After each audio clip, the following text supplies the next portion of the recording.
बिस्मिल्लाहिर्रहमानिर्रहीम। अस्सलाम वालेकुम dear students, welcome to my YouTube channel education for all. और मैं हूं आपकी टीचर मारिया मेमन। और आज हम 10 क्लास बायोलॉजी से टेबल 10.1 और फिगर 1.6 को डिस्कस करेंगे।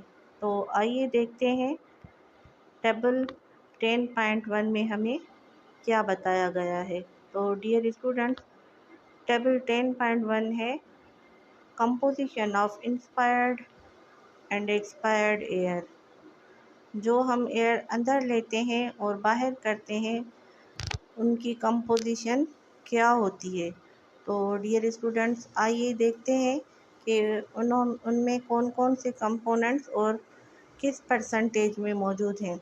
तो डियर स्टूडेंट्स, सबसे पहले है ऑक्सीजन, जो कि इंस्पायर्ड एयर में 21% है, वाइल एक्सपायर्ड एयर में 16% है।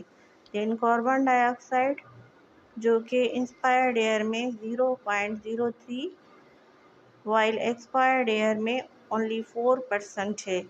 Then nitrogen, about 79 in inspired air and also same percentage in expired air, that is 79%। Then आते हैं हम वाटर वेपर पे। तो वाटर वेपर का जो कंटेंट है that is variable, means change है। क्यों चेंज है? क्योंकि एनवायरनमेंट के हिसाब से कोई मॉइस्ट है, कोई ड्राई एनवायरनमेंट है हमारे पास। तो इंस्पायर्ड एयर में जो वाटर कंटेंट होता है that is variable. Then expired air is saturated with water vapour. जो कि एक्सपायर्ड एयर होती है वो उसमें काफ़ी कंटेंट, मीन्स एक अच्छा खासा कंटेंट होता है वाटर वेपर का। देन आते हैं टेम्परेचर पे। देन जो इंस्पायर्ड एयर होती है उसका जो परसेंटेज है टेम्परेचर की, that is according to the atmospheric temperature. जो एटमॉस्फेयर और टेम्परेचर होगा वही इंस्पायर्ड एयर का होगा, जबकि एक्सपायर्ड एयर है दी 37 डिग्री सेल्सियस टेम्परेचर। तो डियर स्टूडेंट्स, ये है composition of inspired and expired air. अब हम चलते हैं फिगर नंबर 1.6 पे, जिसका नाम है demonstration of release carbon dioxide during expiration. तो डियर स्टूडेंट्स, ये एक तजुर्बा है जो कि एक्सपायर्ड एयर में ये प्रूव करता है कि उसमें कार्बन डाइऑक्साइड मौजूद है।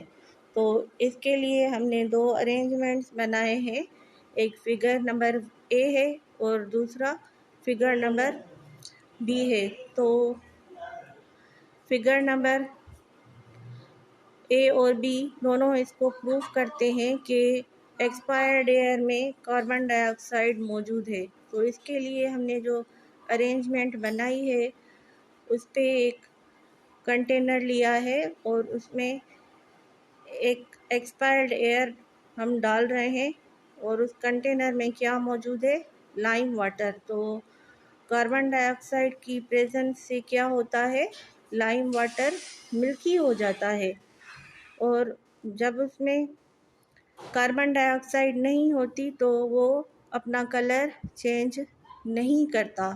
तो जो फिगर नंबर ए है उसमें जब एक्सपायर्ड एयर हम डालते हैं अपने माउथ से एक ट्यूब के ज़रिए, तो उसका जो कलर है वो मिल्की हो रहा है, मीन्स के एक्सपायर्ड एयर में कार्बन डाइऑक्साइड प्रेजेंट है।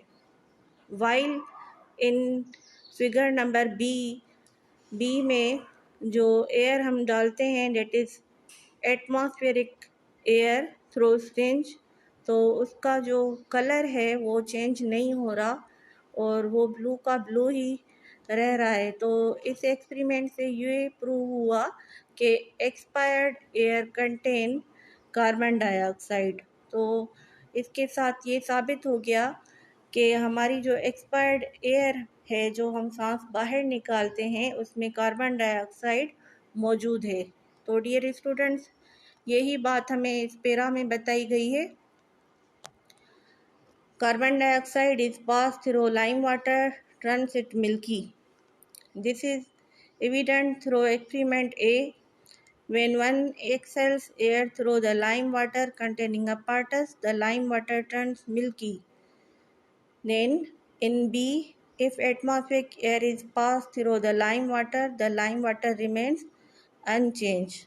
तो डियर स्टूडेंट्स, इसके साथ ही जो मेरा टॉपिक था रेस्पिरेटरी सिस्टम इन मेन, आज ये मुकम्मल हो गया, कंप्लीट हो गया। ये मेरा इसका आज आखिरी लेक्चर था। देन हम स्टार्ट करेंगे disorders of the respiratory system. तो डियर स्टूडेंट्स, इससे रिलेटेड जो भी क्वेश्चन है आप कमेंट सेक्शन में पूछ सकते हैं। और उम्मीद है आपको ये मेरा तरीका, जिसमें मैंने आज आपको टेबल और एक एक्सपेरिमेंट समझाया, ज़रूर पसंद आया होगा। और जिसने भी मेरे चैनल को अभी तक सब्सक्राइब नहीं किया, do like share and subscribe my channel. और आपकी सहूलत के लिए बताती चलूँ कि मेरे सारे लेक्चर्स प्लेलिस्ट में मौजूद हैं, और शार्ट्स की भी मैंने क्लास वाइज अलग अलग प्लेलिस्ट बना दी हैं, तो आपको इजी रहेगा। तो डियर स्टूडेंट्स, अब मुझे इजाज़त दें। थैंक्स।